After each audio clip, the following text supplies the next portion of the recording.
Okay, so what I'm getting from this energy is that somebody is dating I don't want to come right out and say a narcissist, but he could be a musician. And whoever this person is right next to him, I feel like she's absorbing the most energy from this musician. Like, I wouldn't call her a groupie, but she's definitely somebody who is just kind of always around. And now I feel like this person who is dating this musician is really starting to see the dark side of being in love with somebody who can kind of exist anywhere and doesn't really pull on anybody else's energy. Like, he has his own energy and he's his own engine. Also, I'm getting maybe this person was in unfaithful or something. Like, he has a lot of other people around him who admire him in the same way. Like, if this person was to leave, someone else will pop up in their place, is what I'm getting. And that's just the way it is. Somebody is saying, don't get upset.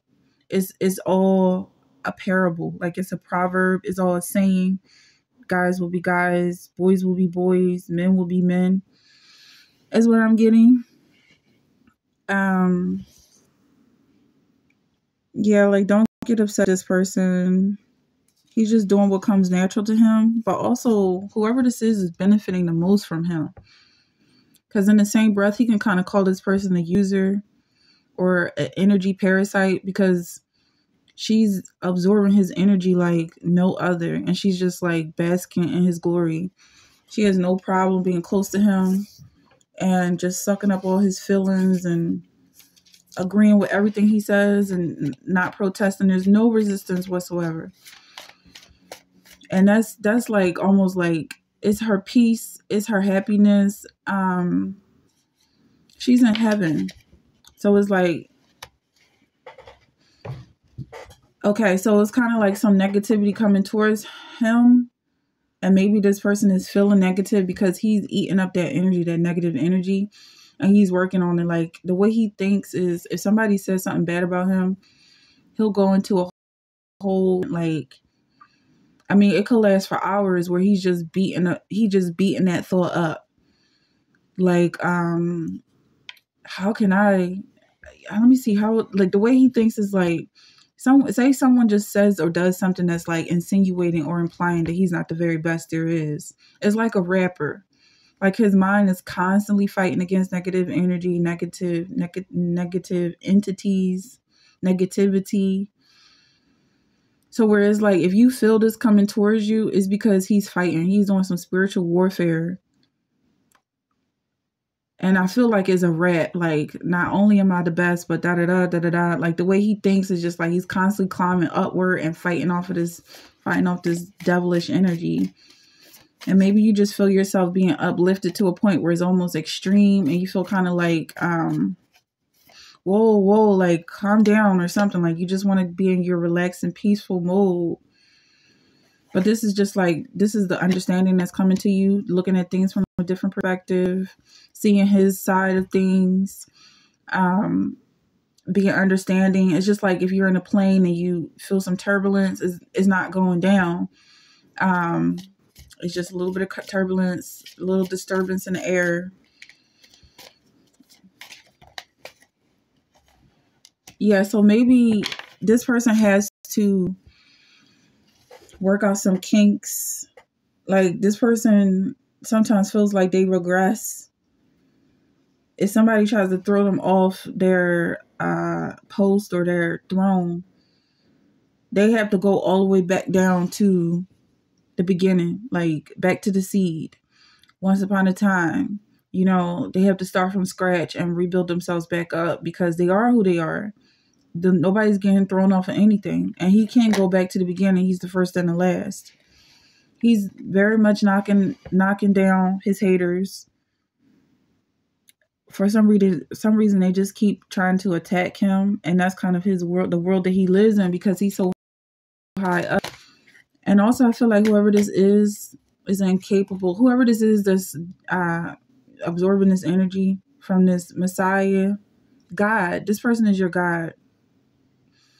God is doing warfare, And okay, so yeah, that's what I'm getting. That this person is almost like God to you, but this is literally Christ, Jesus Christ, doing spiritual warfare, and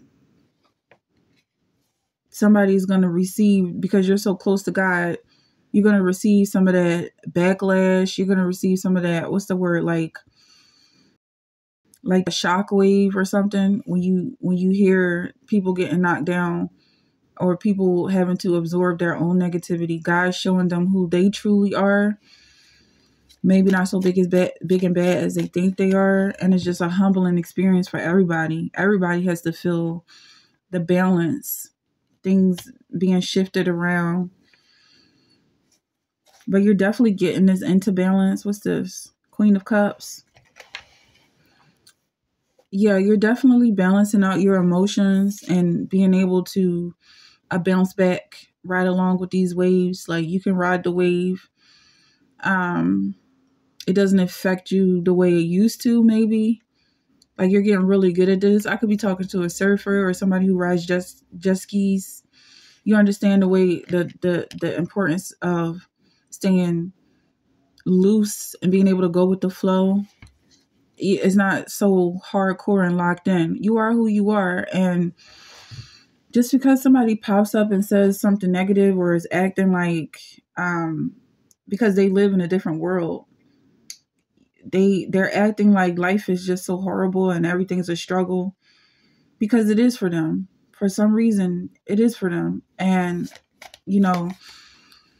whoever I'm talking to, you already been through your struggles in life, and you come back to Christ, and it's like, whoa, just give it to God. If they have a problem, it's their own problem at this point, because you know that you can't do it without Christ.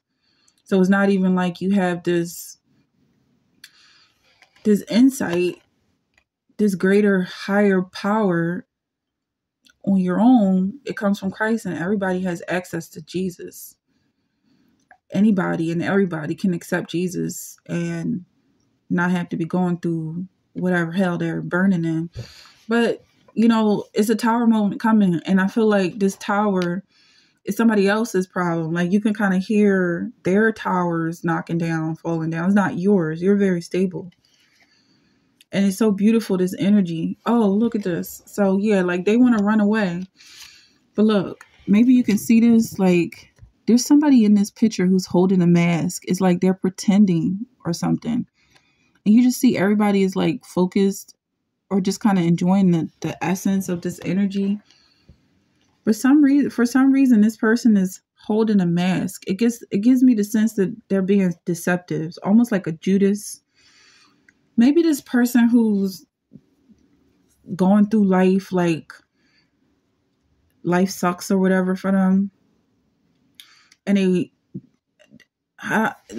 they know that what they're doing is not affecting anybody, they probably wouldn't be so quick to express themselves. I feel like if they knew that nobody paid them any mind, they would quickly try to work out, okay, well, I'm not getting any attention, so let me just fix this, or let me stop tripping. But it's like they don't realize what's going to happen, because, in the bigger picture is, let's talk about Judas. He helped Jesus fulfill the prophecy. He was an integral part in our Messiah coming to earth and doing what he came to do. Okay. And he rose. Christ died and rose.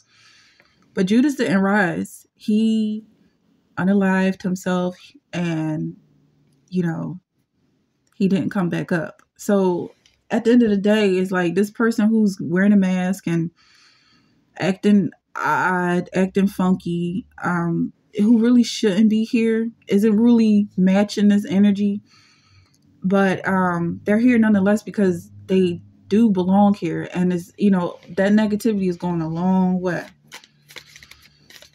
Somebody really does feed off of negativity. But I'm also feeling like it's the negative people who feed off of positive, because they don't know how to be positive on their own. Yeah, somebody's rebelling. They just have a rebellious spirit. Like, they just don't want things be okay, even when they can clearly see that things are getting better. Like somebody wants to remind you of a dark place that you were in. They want you to be depressed. They want you to feel dirty. They want you to feel gross. And that's just not happening, because God said that the good dirt is the best of all. The dirt where you can plant your seed and lay down your roots, feel comfortable, grow, sprout, rise up to the sun. Dirt is not a bad thing, okay? But feeling dirty, feeling like you're disgusting, you're awful because of this energy that they throw out on you because they don't want you feeling good about yourself.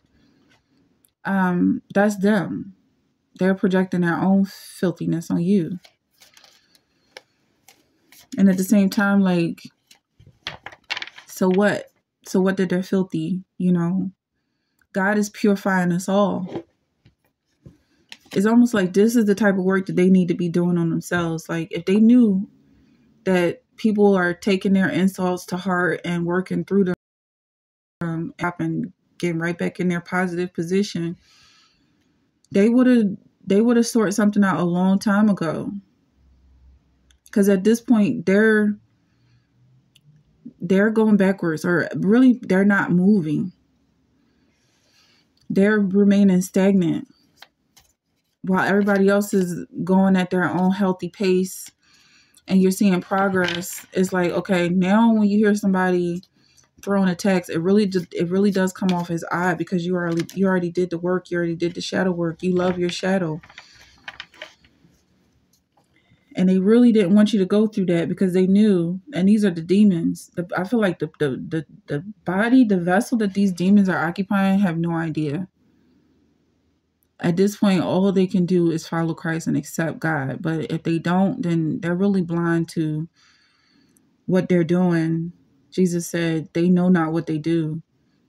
So I feel like whoever this person is carrying these demons, it's almost like just pray for them, because it would be better if everybody was on the same page and everybody was peaceful and positive. But I feel like what these demons really had in mind was that they wanted you to remain into this dark place, and they didn't want you to see the light, because they knew if you go through the darkness and rise up, you're going to know that the darkness isn't really scary. When you love your shadow and everything comes together and, you know, you're one person, one whole, complete, solid individual and human being, you're going to realize that none of their threats matter. I mean, none of them fall on solid ground. They're the ones that get swept up by the birds. They get burnt in the sun. They get choked by the thorns. Someone says, I'm head over heels for you. And at the end of the day, you still got a lot of suitors. You still got people that want you. They want to be in your position. They want to be like you. So whoever this is hating, it's just a reminder that you still got it. Whatever it is, you're still useful to the world and society. Yeah. It's more energy towards like empty threats. Their threats are very empty, and they are empty people. That's why. It's almost like the demons have already gone to hell and they're still just empty people. They were an accessory in crime. Somebody saying, say it from your chest. Yeah, because this is real magic. Like, they don't even know. They don't even know that what you went through and how you got through it. They really in their own dark world. It's like somebody is fighting demons. They just fight in the air at this point.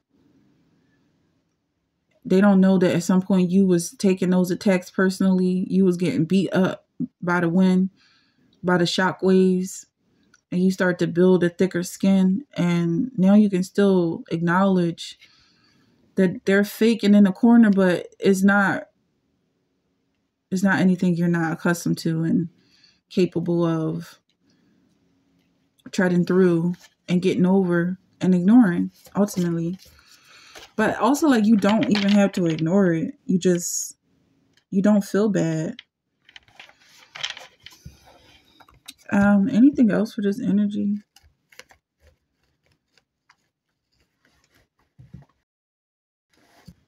It kind of feels like it's just a matter of fact. Oh, yeah. I just feel like it's a really good, solid place, and you know what you're doing. You know what you're doing is right. And loving your enemies is so huge right now, because that love is like, it's just so positive. It's such a benefit to be able to love, let alone your enemies, because that really just covers it all. Like, it's easy to love somebody that loves you, but to love somebody that hates you, love somebody that hates themselves, is like, there's nobody and nothing on this planet that isn't being absorbed by love or isn't being touched by your love. Yeah, I just feel like people are just going to want to soak it in at this point because it's that good. But seek first his kingdom and his righteousness, and all these things will be given to you as well. Yeah, so to get to this point is really you just staying focused on God and kind of like you not getting caught up in your own feelings. Because yeah, it's good. It's a good feeling. It's a good place to be. But you know, these monitoring lurking spirits, they're constantly waiting for a chance to take back what's rightfully theirs, or you know, whatever it is that just keeps them going. They're still in that place, and you just happen to be so positive and so so full of light that you don't hear them. But they're still there. So don't forget that God is the one who supplies this energy. He's the source. He loves us the way you love your enemies and the people who trespassed against you. I'm seeing greater love has no one than this, that he laid down his life for his friends. So it's not like you have to stay in this place almost like this love is you can put yourself, how can I say, like, is it put yourself down or lower yourself for a bit and let somebody else take the reins?